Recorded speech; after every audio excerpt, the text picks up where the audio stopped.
How about we just get right into it, okay? And Okay. start with the basics. For those who don't know you, okay, how'd you get your start in the music industry and kind of where you are today with the classic crime? Sure. Well, I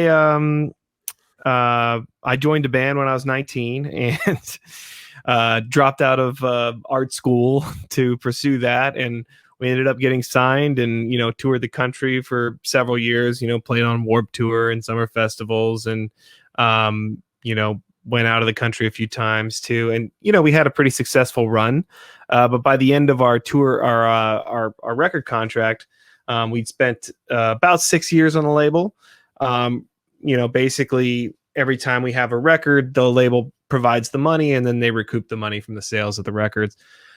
We went through this crazy transition from music being a physical thing that people, we would, ship CDs to, now it being a digital item, and then it actually just being a service like a streaming. And so it was just this crazy chaotic time to try being in a band, really. So we kind of rode that wave, and by about 2010, we put out our last record on the label, and we were off the label, and I decided, I was going to do this thing independently. I was going to see if I could, there's enough tools online. People had started crowdfunding records, and I thought, we'll give it a shot. We'll do a Kickstarter, and if this works, we can do more record, and that'll be it. That's kind of what I thought, was that would be the end of it. But our fans and supporters showed up big time, and raised over $86,000, which we only asked for about a third of. Wow. In a month, and this was in 2011, and that kind of kickstarted our, no pun intended, our independent career, and just making records directly for the people who want a year in advance. So that's all that there is for us. It's a way for us to take the time, the 6 months to write and record an album, and then we print all the packages and the vinyl and the t-shirts and everything. We ship that off to everybody. And basically when the record comes out, we're no longer recouping. Once we ship all those packages, it's paid for. And then the royalties are just a stream on top of that as far as the streaming goes. So it's been a really cool model to help kind of pioneer. And I've, run a bunch of Kickstarters for a lot of different bands, normally using social media to promote. And so that's kind of led me into the crypto space and decentralization, because I'm always looking for ways to get behind and around these algorithms that are focused on, farming your data, and then Right. and then selling you ads, or selling your users or your subscribers ads. And so trying to figure out how to game the system, that's been my main job for the last decade. And trying to figure out how to access the people who we brought to Facebook, 15 years ago. Do you have a finance background at all?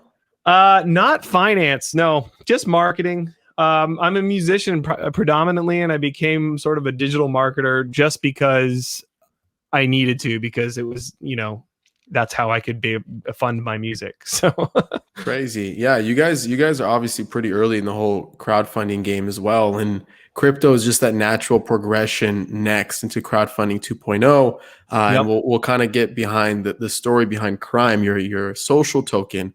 But I was kind of interested about more of your creative process. Like how would you describe the classic crimes like genre? Where do you guys fit, for those who don't know? Sure. And what's that creative process like when you guys are making music? I mean, every record's a little bit different, and I am on one hand, when I do these songwriting workshops, I've done a few of them where I'll teach people the very sort of left-brained, structured way of step-by-step process of writing up, like a pop song. Like it all follows an order and a structure, and then there's this other sort of very right-brained, chaotic, impulsive part of writing making art in any way that you kind of need to engage with and confront.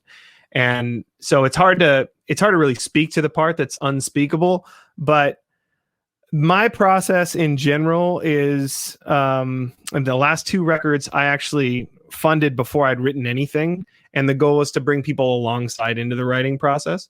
But it's mostly just the start of my process can often be just picking up an instrument. Nice. Or double clicking on the Pro Tools icon on my computer, just doing the first step.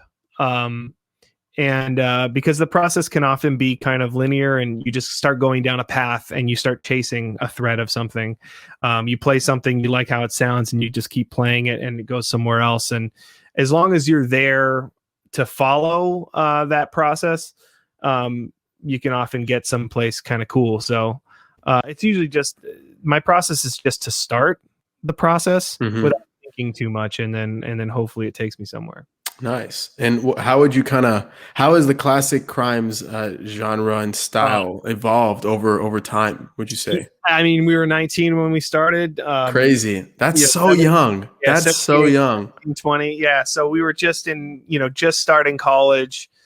And, this would have been, the early 2000s, 2003.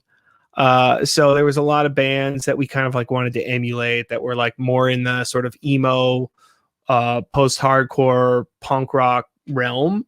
And so we probably sounded a lot like the early 2000s in that regard, as far as like rock and roll goes. So over the years, we've kind of just broadened out into different, mostly it's still rock music. It's still melodic. It's still energetic. But implementing different genres within the rock umbrella, and some of our stuff's been heavier or darker, and some of our stuff's been lighter and poppier. And, every record we try to do something a little bit different, just because we don't want to do the same thing over and over. But I would say rock music very generally is what we sound like. Yeah, no, I it's pretty cool. I'm a fan of your stuff. I haven't been listening to it, I guess, since that early on. I graduated in college in like 2019. Okay. But I'm a drummer myself, right? Like I've been playing the drums since 5 years old. Music is like essential to my core, and I fell down the crypto rabbit hole accidentally, which is kind of like my question to you is like, how did you get into crypto, right? Like crypto, as it seems, at least over the years, has been a very financial type of interest, a point of view, right? And now here you have yourself and a bunch of other creators kind of tapping into this weird, like gray area of internet funny money. Like how did you get into that? Well, I mean, I think it's not necessarily being a musician, although that's part of it. I think most of it's just being independent and knowing that like so much of what my life has been over the last decade has been dependent on what centralized corporations decide for me. So like we were talking about Facebook, like we basically onboarded 85,000 people to Facebook. Crazy. And that's how many people liked our page. And we had this unmitigated access to them up until about 2012, 13, when Facebook went public and decided to start charging pages for access to the people. And naturally, because, to clean up the feeds and whatever, I mean, everybody was following everything. And so it would have been chaos if you didn't have an algorithm that sorted, high value content from stuff that isn't. But it was sort of under this promise that like, you bring your people here and you're going to be able to connect with them directly. You're going to bypass middlemen. And then turns out, no, we're the middleman. Yeah. And now you have to pay us. And for a while we did, or for a while we would use whatever the algorithm was favoring at the time to try to game the system. Like, they wanted to compete with YouTube. So they were really favoring videos. So we would do a lot of videos, or they wanted to compete with Twitch. And so they were favoring live stuff, and so we would just do whatever the algorithm would favor for a while. And, but I just hated it. I mean, I hated like that. I had people who wanted to hear from, us and what projects we're working on, and we're interested in that, but they couldn't see it, and they couldn't, it wasn't a true subscription, and I just hated being sort of extorted for ad dollars. So I was always looking for like, is there a decentralized way? Is there a way that we can communicate directly with people?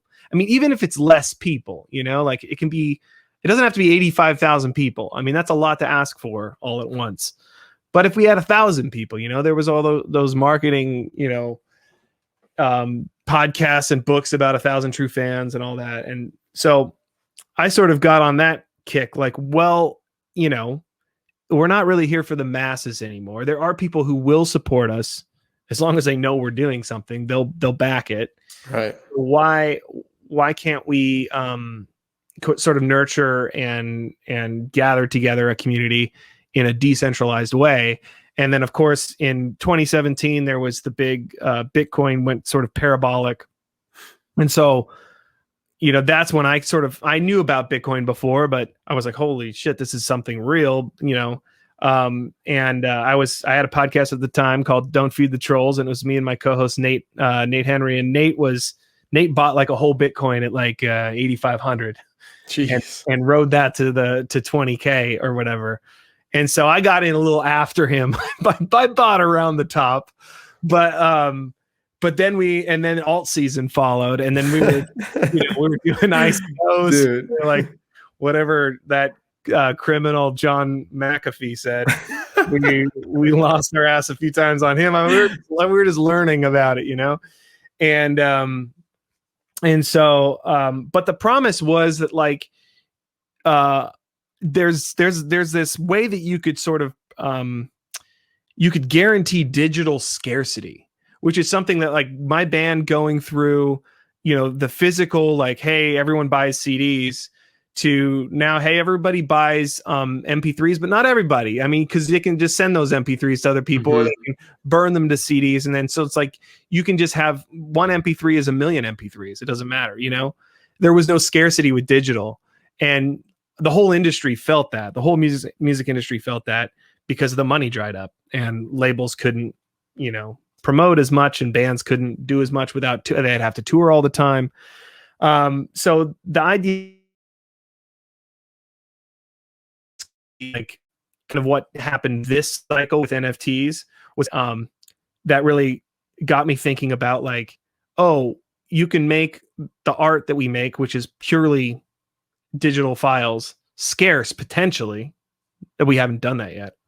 But you could also have an organization work in a completely decentralized way where there's not like one sort of corporate interest running it.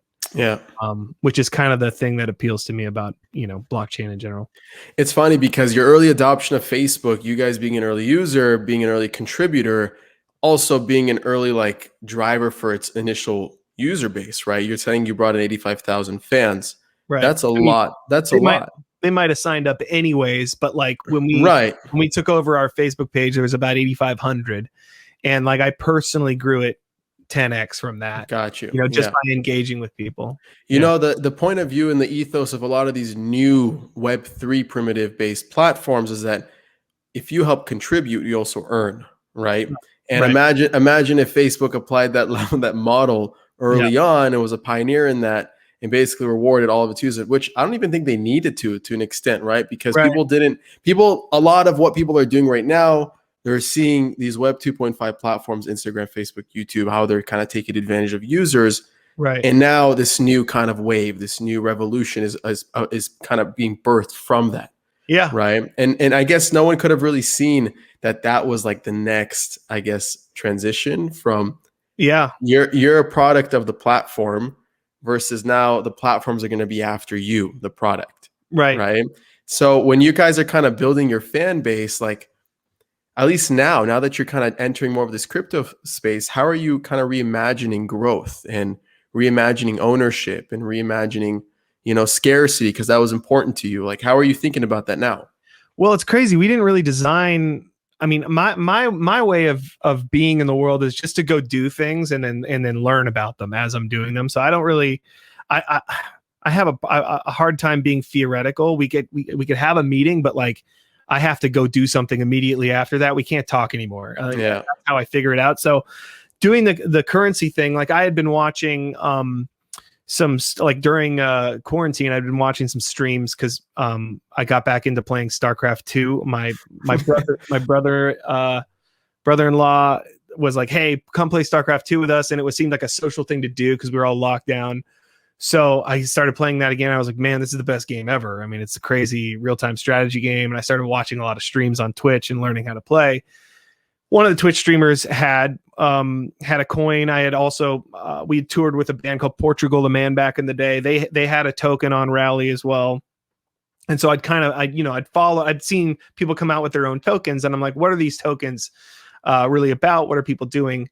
And so I noticed that like it was a way to exchange value within a community. I already had a Discord, I had a Twitch, but anytime somebody wanted to, tip me bits on Twitch, it was like, 50% of that's gone, or they want to sub, half that money goes to Twitch. And so Rally seemed to be able to, like, if you had money in something, it's kind of a fun little way to pass value around the community. Like we could tip our mods, or they could tip me, or I could sell things exclusively in our Crime Coin. So I signed up. I thought this is going to be like a currency, and it's great because it's free to transfer. Once you're on the side chain, you can send it around infinitely, and it costs nothing.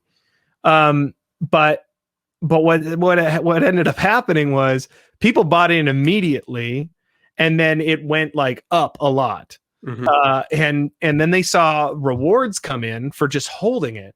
So they didn't want to spend it as much, so I ended up selling a few things. I did like a mystery box where, it was about $150 worth of stuff, but it was jam packed with vinyl and shirts and lapel pins and tons of stuff that's like exclusive.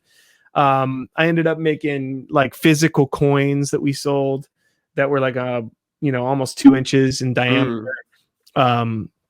We made a number of different things, but just as sort of like exclusive perks for people who are holding it, not even trying to make money off of it, just like saying keep holding because we get these rewards every week. So I'm starting to transition. Like I thought initially, it's going to be a currency that we're all going to use, and that is a pretty cool. I ended up, I can sell like promo codes for discount tour tickets and stuff using it. So it does work that way. But really, the coolest thing is just to reward people who are holding it, who have sort of like staked ownership in the success of it.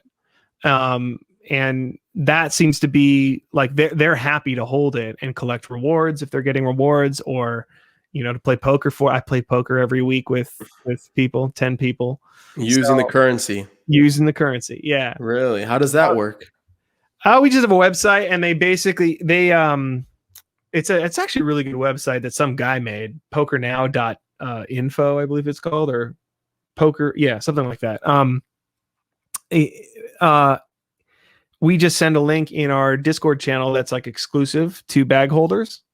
And we say you can sign up here, and there's like a Rally campaign link. It's like a deep link that basically collects $3 Crime Coin for their buy-in.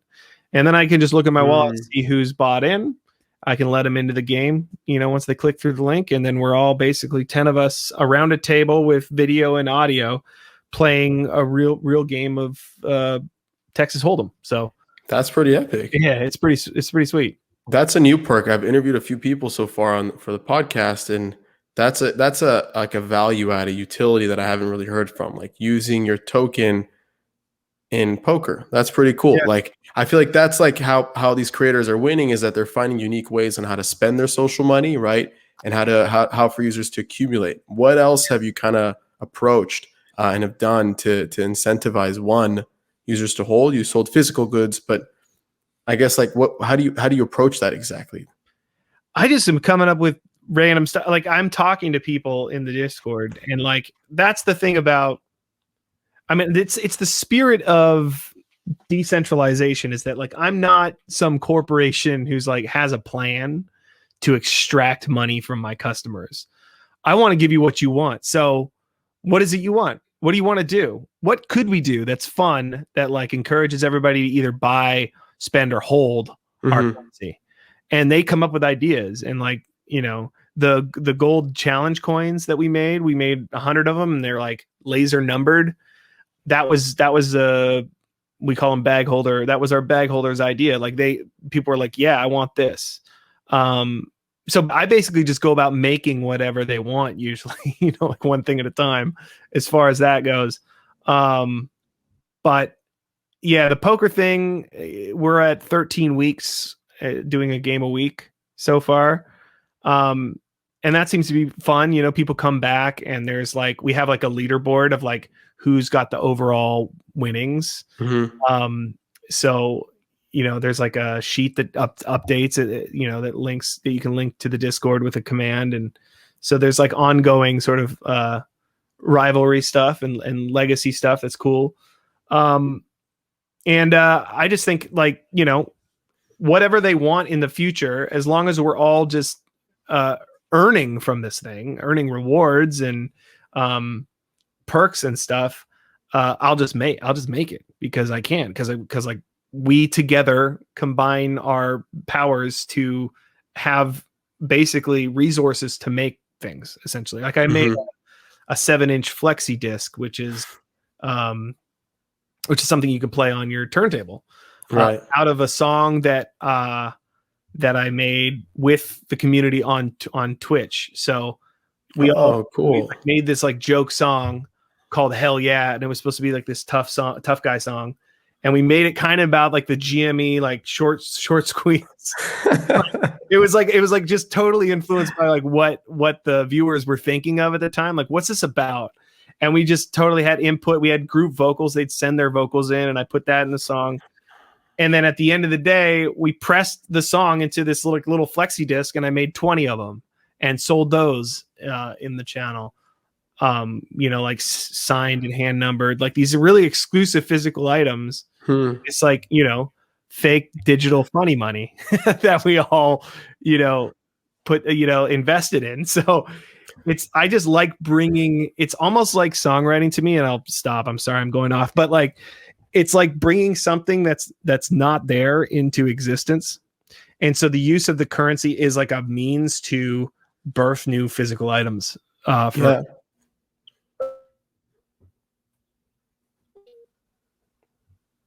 I think you cut out for a minute.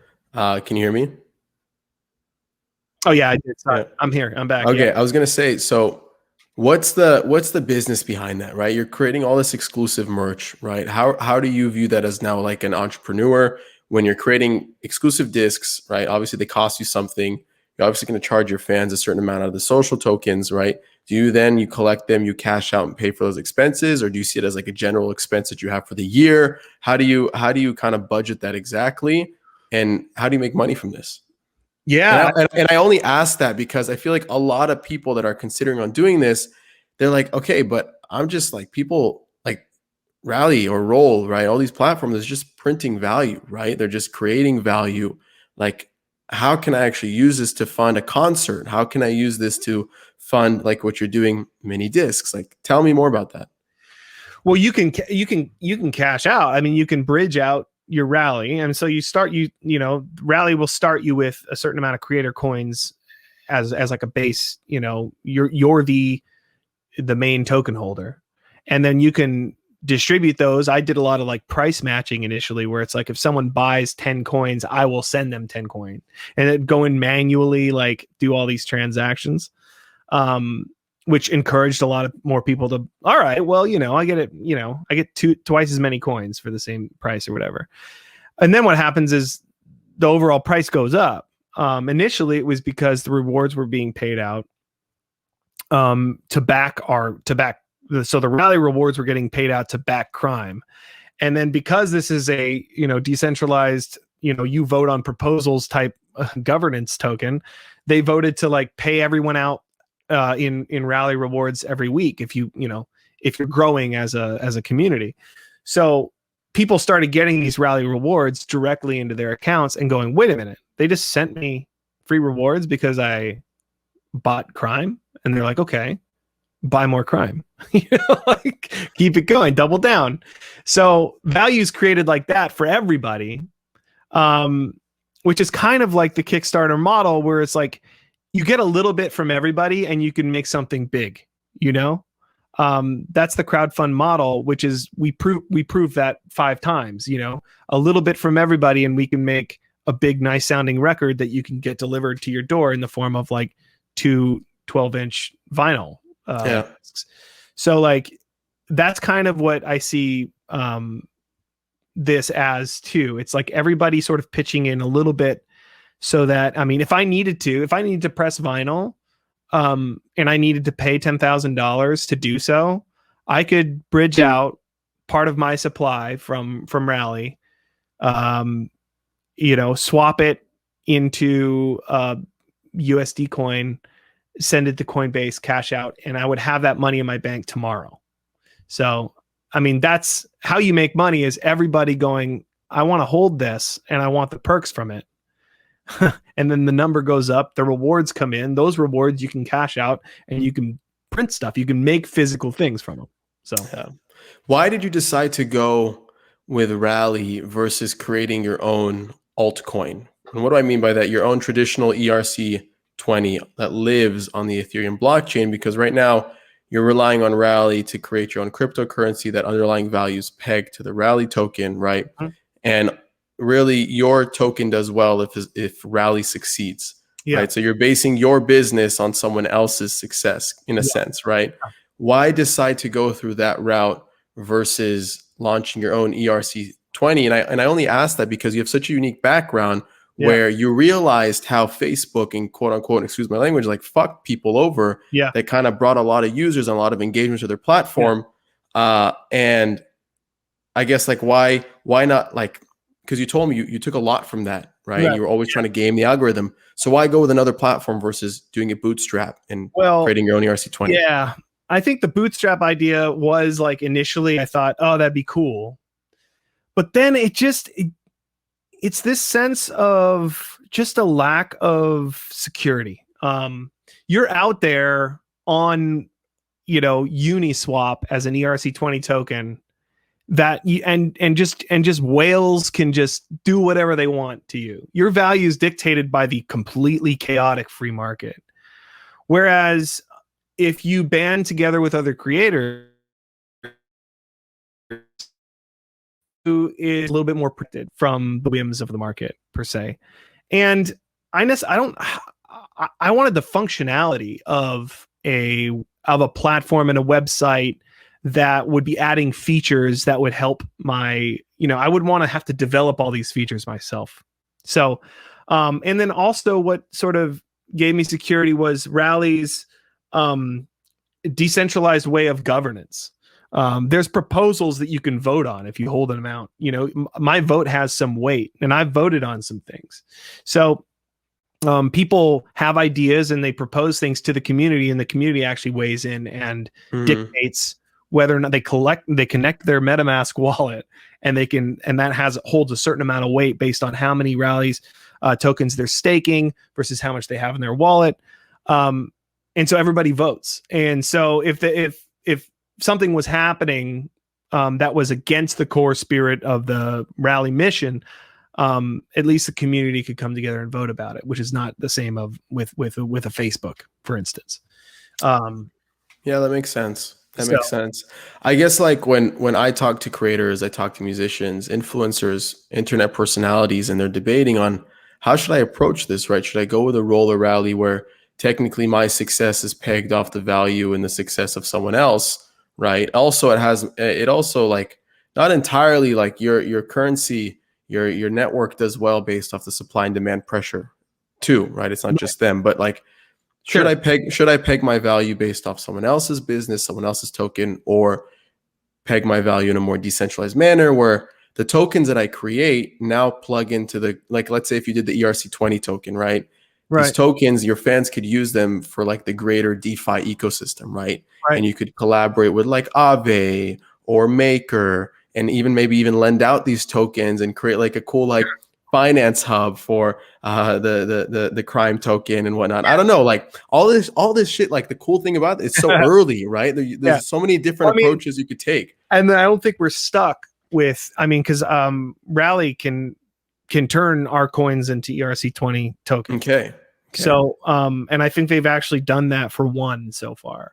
And they've like helped assist to like to give birth to that. So there's options down the line, but one of the things that protects value, I think, for our coin holders is the fact that Rally is constantly onboarding new creators, and every creator onboards their core supporters. So it's like people are constantly getting introduced to Rally.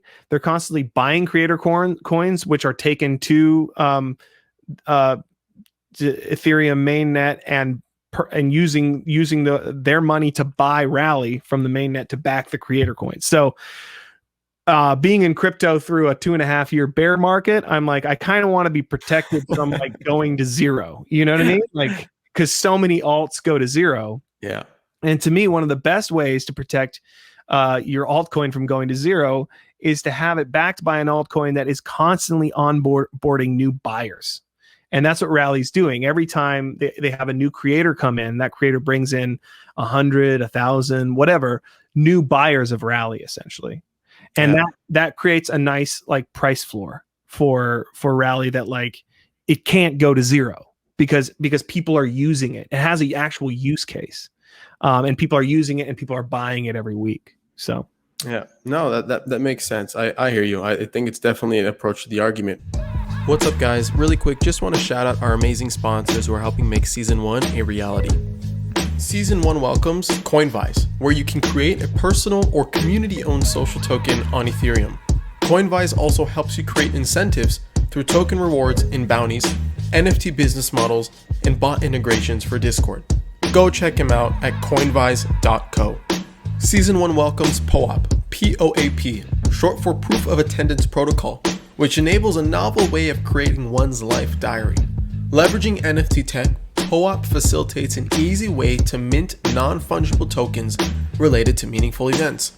It's frequently used in crypto-native communities, and now it's starting to create NFT collectors in the mainstream too.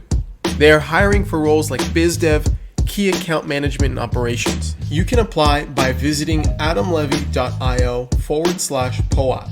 That's P-O-A-P. All right, back to the episode. Tell me more about your community, because were they crypto native? Did you see like a hurdle in on them? Was that like, how did you overcome that if there was a hurdle? Yeah, there definitely was a hurdle. I mean, and that's the thing too about using a platform that has a really friendly UX and kind of designed to make it seem like any other place on the internet that you would interact with a profile, you know, is because so many of the people, like, I realize that I go first down the rabbit hole, and I'm always saying just follow me, it'll be good, and people are trusting me all the time, but like but sometimes it's like a big ask, you know, it's like, hey, put a bunch of your money into this thing and I promise it'll work out. And thankfully it has so far, but like I think it wouldn't have happened if it was like purely you know, X's and a MetaMask wallet and purely decentralized, like, you know, the real raw crypto space. I think they needed an on-ramp through a platform. And so many of them have gotten MetaMask wallets or other types of wallets, ERC20 wallets, that they bridge out to Coinbase wallets or whatever. And they've gotten on exchanges now to where like they can accept Rally coin from different, you know, and swap it into ETH. So they've learned all the little things that I learned years ago through just having this little on-ramp. So that's why I think it's a good on-ramp. And I think there's potential to like go other places from it. I made some NFTs. I haven't minted them yet because I'm still waiting on trying to integrate more of Rally's dev team into what we're going to do. But we ended up going to OpenSea, which is a, you know, decentralized NFT minting platform and sales platform. And they didn't accept Rally token, and we got them to accept Rally token. So actually our fans can bridge out, they can sell Crime, bridge out their Rally, and buy an NFT that is related to our band directly without having to swap, without having to pay gas fees or whatever. So yeah. So that and that alone is like education enough. Like I just think like I've taken them a long way in 3 months if they can Yeah. that out, you know. So You're like an evangelist here, man. You're doing yeah. someone's work, that's for sure. How have they responded? I know you mentioned a little bit, but tell me more. Like how many of the total, I guess, your fan base were already crypto native versus not crypto native, and what did that look like? Well, it's funny that I would say 95 to 97% not crypto native. Crazy. It's just, I mean, the thing is too, is like I'm 38 now, and a lot of our fans are in their 30s. Like, you know, they discovered our band in their teens, when I was in my early 20s. You know, like so, I grew with you. Yeah, so they grew up with us, but like they also have families and stuff now. You know, like we have a good chunk of people in their 30s, and it's just that they miss that boat of like crypto. They missed 2017, 2018. You know. And I almost did. I just like randomly stumbled across it. But the ones who we've posted and sent a few things on like traditional social media, and the ones who like see that we're doing it, who have picked up on crypto and DeFi and stuff, and especially this last little bull cycle, they all jumped in immediately. And like I had never seen, you know, it was kind of interesting. It was like tapping them in and being like, hey guys, you know, and they're showing up and they're talking about like staking rally and doing all this stuff and like crazy and getting involved in the community. They're on the rally's Discord, and they're keeping me up to breast on like all like the new stuff that's going on with the community. So it's actually really cool to have some people who are like, they understand it. But they really just came out of the woodwork. They were like, okay, one of my favorite bands and crypto, I'm in. and so they stay and started engaging that way. But a lot of other folks are just too scared. And, you know, I understand that too. Like, they're just like, you know what, I'll back you on Kickstarter, but like, I don't know what this, you know, I've heard a lot of, you know, they just heard about Dogecoin like 2 weeks ago. You know, it's too much to ask, you know, to get involved. So, and that's fine. We'll do a lot of things, make a lot of stuff, and I have a feeling there'll be a few more cycles for mass adoption. And I'm fine with people being slower to it if they need to be. Yeah, you know, I think a lot of people don't realize that, at least in my opinion, is like this whole creator economy boom in creators, personalities, influencers, musicians, whatever you want to call them.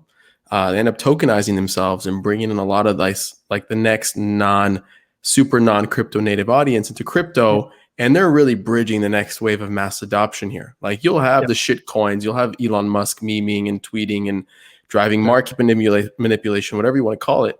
But these influencers, this is like a new form of influencer marketing to an extent, to a decentralized network that works for all, right? Yeah. It's like it's something really powerful that I don't think a lot of brands are picking up on yet. Yeah. Well, it's something.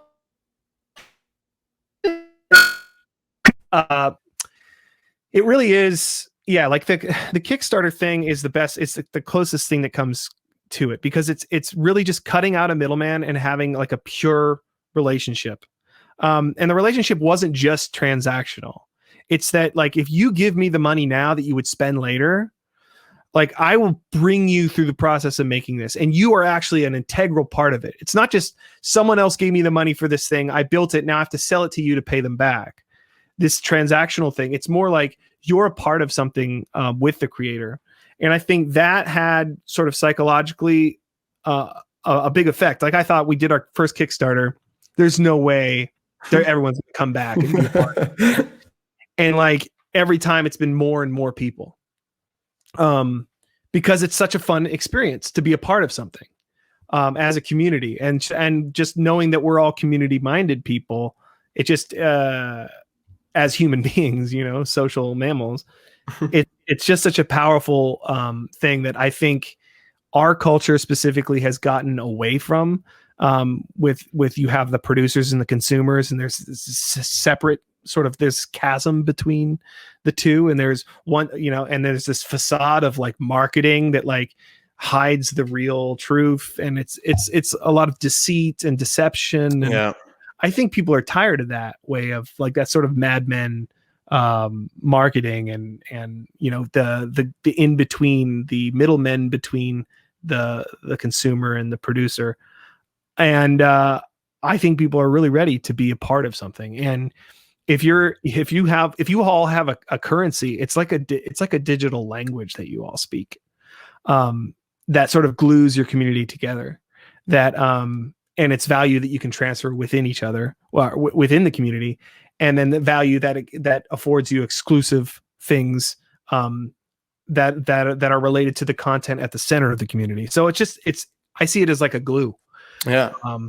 Yeah. If you look at your last Kickstarter campaign, okay, the 7th full length studio album that you guys pushed out, okay, you had about, I just looked, 1,541 backers for a total raise of $91,552. Okay, but I want to focus on the 1,541 backers that crowdfunded nearly 100K.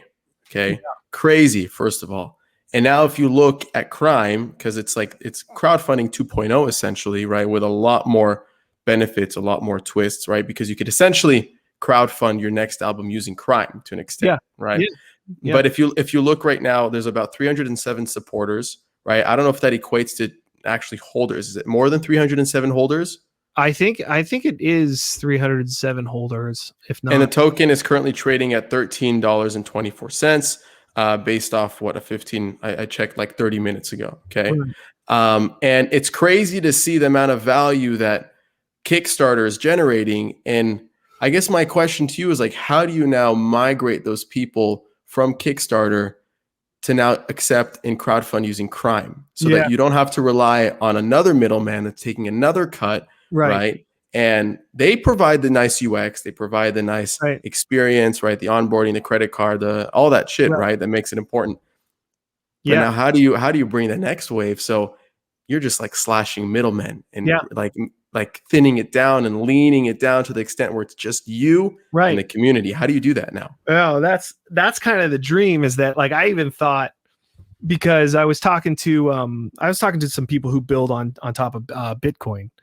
I think it was Stacks or Stack. I think it was Stacks. Yeah, Stacks. Yeah. From Manib. Yeah. Yeah. And they were like, some people had these ideas where, people, they buy Stacks or whatever, and then they stake it and they get Bitcoin rewards. And that'd be one way to crowdfund, is that, like, you just get a certain amount of people staking their money, and we get a certain amount of rewards, and the rewards, or the staking rewards, that pays for the project. And then after a certain point, everybody gets their staked money back. So, like, people aren't even paying for it. And I thought, well, that's a cool idea, to passively back something that you kind of want to see happen. But, like, people in our realm really want to buy, they want to support directly. They want their money taken from them. It's the take my money meme. Get it back too, but, like, I just thought that would be the coolest thing ever, if you could just have a bunch of people stake a token, and then after a certain amount of time they receive their full amount back, and the rewards are what pays for the project. I mean, that would be crazy, right? But now try to explain staking to someone. Like, we take it for granted, right? We've been playing with crypto for some time, but staking, like, what the hell is staking? A token? Like, I buy my Starbucks with dollars. Like, how are you going to now, like, introduce, you know what I mean? Like, how do you explain that? How do you overcome those hurdles? Yeah. There's levels. There's levels to it, but my marketing mind goes to, okay, just dumb it down. I mean, to me, marketing is like writing a song. It's like, how can you jam the most information that's easily palatable into the shortest sentence, right? The least amount of words. And so, I mean, it's like interest is what people understand. And when they put their money in the savings account, they get interest on it as long as it stays there. And then when they pull their money out, they don't get interest anymore. So that's how I would probably explain staking to somebody. But I think the main thing, the main selling point would be, like, how you buy the record? What if you took that money and you just put it there for 6 months, and then you get it back, and then the record comes to you, or the record's made, just But that's also weird, right? That feels weird. Like that's also feels like a Ponzi scheme to an extent, That's the problem with crypto is that it feels like a Ponzi scheme, and it actually functions on some level like a Ponzi scheme. Yeah. But it doesn't it doesn't exploit people like a Ponzi scheme. Like everyone, It's a Ponzi scheme in which everyone wins. Yeah. No, I'm literally like pushing the boundaries of what this could be right now. Yeah. Okay, so tell me more about utility and the value behind Crime. What can people do with Crime? You gave some examples, but really lay it down. Like, how do you? There's one thing about buying it. Now, what can I get with it? What have you created? Yeah. So let me just go to my page real quick here. There's a coin benefits and uses right on our Rally page. And it's so if you initially one Crime was about 35 cents. And so I was like, okay, for $1.50, if people hold 5 Crime, the bot will let them into this channel, Bag Holders channel on our Discord. And in that channel, I will have the exclusive download to the song that we did on stream that's not released. And so those are the kind of the two things. And then it's just access to all the limited merch that I sell through that channel. So I'll put a link on that channel and say, if you guys want a coin, there's 100 for sale. And, for 3 Crime coin, I'll send you it, So that it's mostly just channel access for people who hold 5 Crime or more. If people hold 100 Crime or more, they also have another role in our Discord server called Moon Boss. And they were actually kind of like first in line to get like the highest number of the coins that we made and stuff like that. And then it's just, being aware of like when the poker game's happening, or just being involved in different things like that. Like we have exclusive merch for sale. And then the main thing, which I put on there recently, which has been, everyone's decided has been really good, is earning rally rewards by just simply holding Crime. So, it's not about even buying more. It's just holding it to get this reward system that pays way more than staking for any, way more APY than anything else I've staked for. So just by holding it, they get rally rewards, which is essentially free tokens, and that are potentially going up in the future the more creators we onboard and the more crypto gets adopted. So everyone feels like an early adopter at this point, and they are, Yeah. So they feel like they're involved in something. Yeah, I think the beauty behind it is that because you're an early adopter, because the social token wave is so new, because Rally is only trading at a certain price, the more this market grows, the more these early adopters really, really win. Right. And I think people are starting to realize that, why the hell should I keep my money in Bank of America, where I'm literally earning breadcrumbs on the dollar, not even a half a breadcrumb on the dollar, when I could just be supporting Matt Mcdonald, right, and Crime, right? A lot of people are like that. No, a lot of people are like, they're like, listen, because we went about, we did like a 20x in the first month. We went from like 35. What? That's crazy.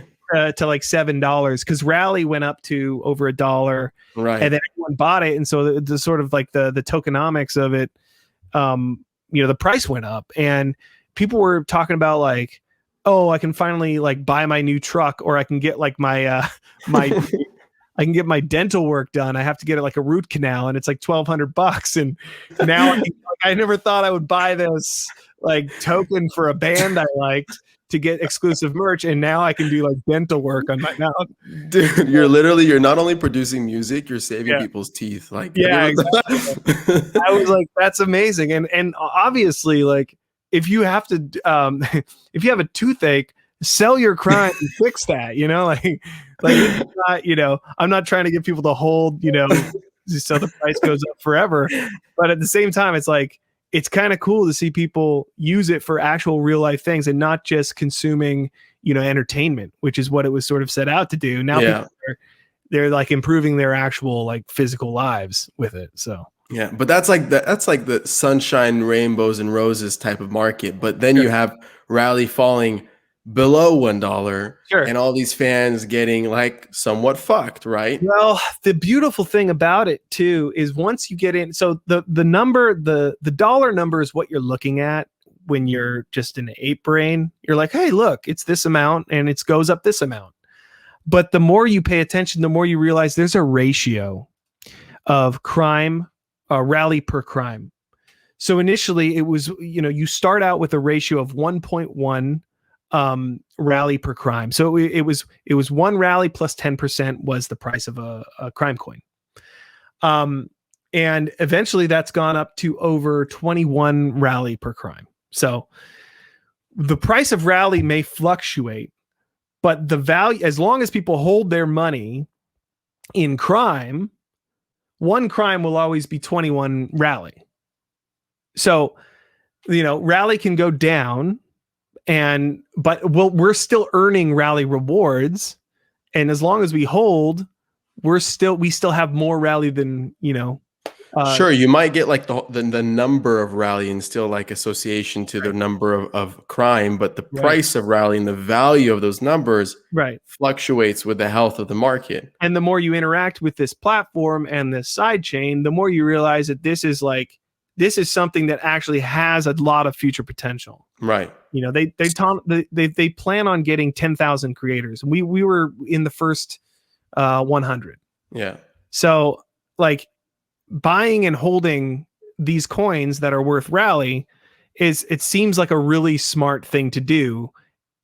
Like you said, as an early adopter, being that the creator economy is just getting going, people are just becoming aware of this, and more creators are going to be onboarded into the system. And then once that happens, mass adoption, because all the people that follow these creators are going to be aware of cryptocurrency. They're going to be aware of tokenomics and platforms and wallets and all these things that make them less afraid of it. And and that's just good for the whole thing. So. Yeah, when the price goes down, you and your fans in the group chat, you guys congregate. Okay, everybody relax. Like it's gonna be okay. Like we're gonna survive this. Like what is it like in the group chat? I mean, initially in Discord, like when it went down, it like plummeted once, and I said, guys, don't worry, this is like long term.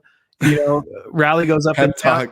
And like a week later, it was back, and it was like more than that. So people. It's a thing too. It's like being in cryptocurrency markets for years, you develop a sort of thick skin for the volatility, and you develop some patience because you're like, okay, I can't just. I mean, I'm not a day trader. I'm not a guy that can like trade chop or swings. I can look at trend lines and say, all right, if it hits here, I'm buying. Yeah.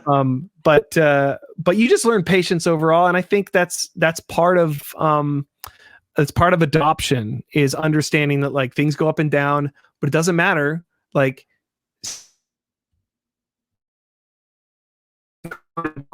and crime is still, it's still $3 crime coin for a buy-in at poker every week. So that's all you need to know. Like you buy, and most of them bought a crime coin at like 35-40 cents.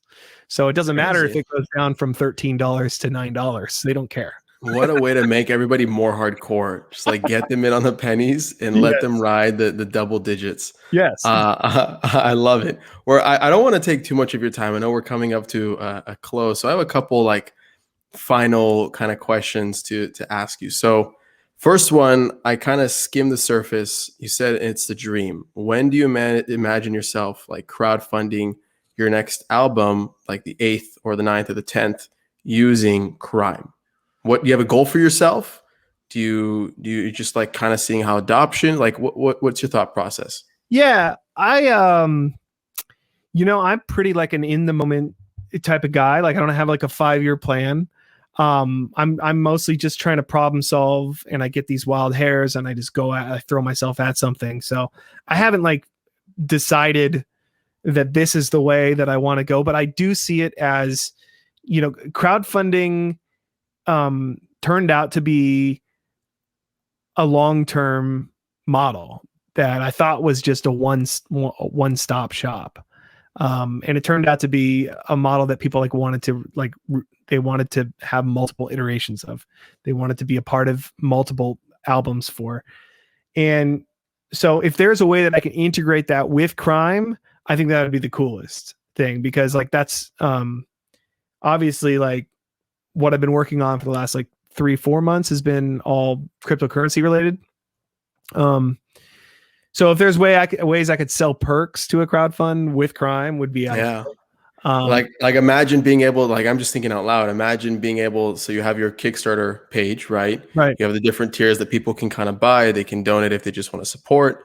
But within those descriptions, you say, yeah, you could purchase this, let's say for $20 with USD. Right. But if you purchase it with crime, you'll be able to actually get it for $15. Right. Exactly. You know, and you incentivize, like, do you think you'll approach it like that? Like, what do you think? Yeah, you could. I mean, the problem is now so many people that backed crime initially would be getting an insane discount, which is what they've already gotten. Like when I did the when I did the mystery boxes, I put like $200 worth of merch in each one. Nice. These big sort of like flat rate USPS medium sized shipping boxes, and I put like stuff in vinyl and stuff in it, and like test pressings, like really rare stuff. And I sold like 10 or 20 of them but it was like the equivalent of like $150 worth of crime, which was the equivalent of about $15 of initial, like the initial investment, which was what it cost me to ship them. Like $14 was what it. Crazy. So basically, like the people who were like backed us in the beginning paid shipping to get like $200 worth of merch. That's so funny. So like already it's worthwhile for them to even pay more, because they're using that their money from, you know, their tiny investment to get them a big value in. But if I was to use the crowdfund to try to incentivize people to adopt crime and be a part of our creator economy, then I probably would do some sort of discount like that, or like they could get, you know, if there was some sort of way to do promo codes. I don't know. It's hard to integrate with centralized platforms because like they only have so much, you know, API that you can mess with. And yeah. Or you could do this. You could basically say, if you purchase this thing that's $40-$50, you also get $10 in crime. So now you're forcing people, now you're rewarding them for participating rather than just doing like a spend type of only and environment. I would have to manually. So basically they would have to like sign up for crime if they're new to it. Yeah. And they would have to log in with their Twitch account or something to rally, and then send me their username or something. Yeah. So Anyway, it's not super scalable, but like no, but those are what the ways that I always look to like figure it out, is like, what can I automate? And so much of the decentralized cryptocurrency world is so customizable and automatable. Yeah. So it's been nice to have, like, I have some people working on stuff that like, or where people can buy stuff just with crime, which is so cool. And then I've got like, I've worked with the guy that's developed it to like give me a way to like export their shipping information, so I could import that into, you know, ShipStation. But like, you know, eventually it should just be a store that's like connected through ShipStation's API. And so the customizing nature of it all and the automating of it is interesting for me. Yeah. So 2 more questions. You're obviously an early adopter. I'd even consider you like very revolutionary, very forward thinking, almost as if like a pioneer in when it came to adopting crypto, or when it comes to adopting crypto and in the music industry. Okay. How do you imagine this stuff kind of revolutionizing social tokens, revolutionizing the sector 5-10 years from now? Like, do you imagine a world where, I mean, I guess it's leaning more towards that, like a lot more creators, a lot more musicians will be creating these like more modern day fan clubs, right? But like, what do you see 5-10 years from now social tokens doing? Yeah, I mean, I see them as the glue that keep these decentralized communities together, and then the DeFi space being like the interaction, the glue that keeps the communities the separate communities together so that you can interact with across platform in, Web 4.0 or whatever. Yeah. Like the way I see I see decentralization eating everything, eating every, even like my brother showed me this platform called Satellite the other day. And it's kind of like Urbit or people trying to build like fully decentralized, customizable, open, free, secure online spaces, essentially, where people can share files and information and it's totally decentralized. Like nobody, like you own your stuff. And I see that as kind of being the future for creators too. Cause right now, it's contracts with YouTube and Twitch and, buying ads through Facebook to sell tickets or Instagram. It's all these platforms that come together to kind of scoop up all the eyeballs through network effect and then start charging. And I think people are over it. They're over being charged and they're over giving up their information. Yeah. So I have a feeling that like adoption of decentralized communities and sort of these decentralized platforms and like DAOs and stuff, automatic organizations, automated. Yeah. I think that stuff is going to be the future. And I think I see a lot of creators sort of jumping on these platforms to get out from under or behind the middleman. But I think ultimately, I think the creator economy and the currencies that are involved will all sort of network together in sort of like a DeFi space where people can transfer money from, one Twitch creator into another Twitch creator's project or something like that. Yeah, no, makes sense. That's a very, very positive way to kind of look at the growth of the space. But let me approach you from a different angle really quick, okay? Right now, we're in an environment, a place in society where people value influence based off the number of followers you have. Okay. Sure. Now we're kind of transitioning into a world where every creator or almost every creator is going to have a dollar price associated with themselves or the community, right? Do you think that level of influence is going to kind of transition from number of followers to what you're worth on the screen? For example, Matt Mcdonald is trading at $13.24, but Justin Bieber is trading at $600. Justin Bieber is worth more than Matt Mcdonald. Sure. Right? Do you think it's going to get to that level of like Black Mirror-ish type of effect, or? But Justin Bieber is worth more than me. It's like it's an extreme example. It's an extreme example. But it's like as long as it's not skewing reality. I mean, his influence, his reach, his record sales, his team, his business, everything he does is bigger than me. And it might be 60 times bigger. It might actually be 600 times bigger, But like, I don't like, as long as it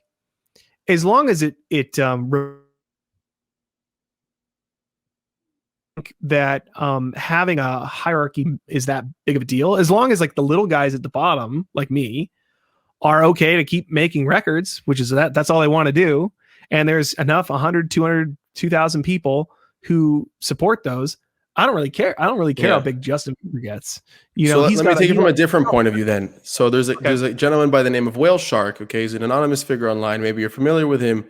He's a whale, part whale, part shark. He does a lot of good for the NFT space. He helps a lot of up and coming artists. He's made a lot of like very monumental purchases. And if you look at his BitClout, for example, that's like around $15,000 right now. Okay, and if you look at like, and I'm just going to say for the sake of the example, Matt Mcdonald, who probably has more clout growing up than Whale Shark, who's been a character for the last 2 years, 3 years. Right now, will people start seeing Whale Shark much more influential and much better than Matt Mcdonald? I mean, you can be more influential than me if you have a certain amount of money, for sure, because I don't have that money. Yeah. But as long as the free market decides, you know what I'm saying? Like, as long as the market decides, and not some algorithm, and not somebody's idea of what should be the hierarchy. Like, to me, it's like, my like you talked about followers and number of followers. I find that the value of your social numbers matters less and less over time, because we know, number one, those things can be gamed, and number two, people can fall in and out of favor with large groups of people. Like, you know, if they're on Twitch and they're playing Fortnite, for instance, they might get a lot of followers, but then they stop liking playing Fortnite and they want to go back to playing, you know, something else. They're not going to have the same appeal, but they might still have those Fortnite followers. You know what I'm saying? So like, to me, it's like there's people who have a lot more like followers and likes and subscribers who have come out with, you know, rally tokens. They just don't have as many supporters as we have. You know what I'm saying? Mm-hmm. So like, as long as people can speak up and be like, yeah, I'm a supporter, and I'm not just here to click subscribe on YouTube. I'm here to send you $50. Like, I don't really care if you have 4 million subscribers on whatever social platform, if none of them will send you $50 for your content. You know what I mean? Yeah. So as long as the number value represents reality, I'm fine with it. I love it. I think that's a perfect place to end off. Matt, more power to you, bro. Good shit with all that you're doing. I wish you all the success, and I hope to have you again soon. Thanks, Adam. Appreciate it, man. Thanks for having me. Of course. Bye. And I'll cut it there. Cool. Thank you for being on, man. I appreciate it. That was a great chat. Cool. All right. Well,